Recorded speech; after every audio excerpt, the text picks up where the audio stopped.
All right, today we're talking about the second most important procedure in all of property management, the move-in.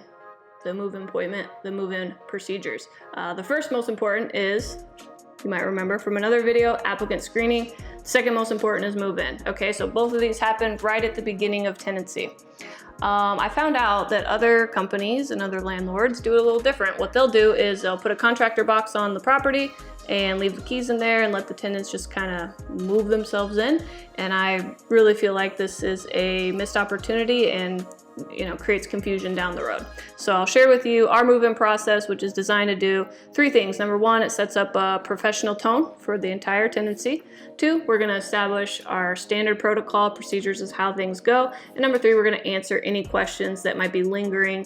The residents moving in usually have a lot going on. They're packing, they're moving, they're cleaning, they're doing all sorts of stuff. So they might just have some questions right there that they forgot to ask at the beginning. Okay, so obviously our procedure is we meet the tenant at the property for move-in. Okay, we give them their keys. We do the move-in condition report with them there. Ideally, we will show up, at least 15-30 minutes early to kind of get going on the move-in condition report, taking pictures of everything so that when they get there, they're not standing around for 30 minutes watching us do our job. So we take pictures and then give them the opportunity to walk around and look for stuff to add to the report, and then everybody signs off on it.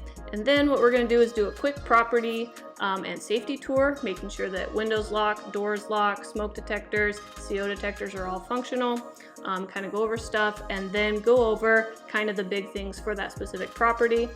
If it's an apartment building, where the exits are, where the trash can is, where the mailbox is, and then just really quickly go over the key lease terms, quiet hours, smoking policy, rent collection, and just kind of go over all that, make sure they were able to access the online portal, help them if needed, and then just do all of that real quick.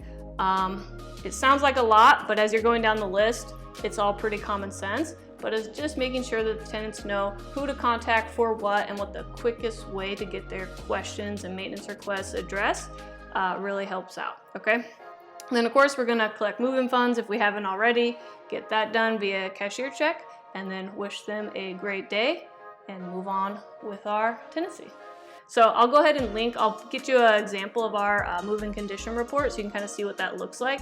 And not a big call to action on this. I hope this is helpful. But if you are a self-managing owner, or a property manager, I do recommend that you do meet your tenant at move-in because it really does make a big difference.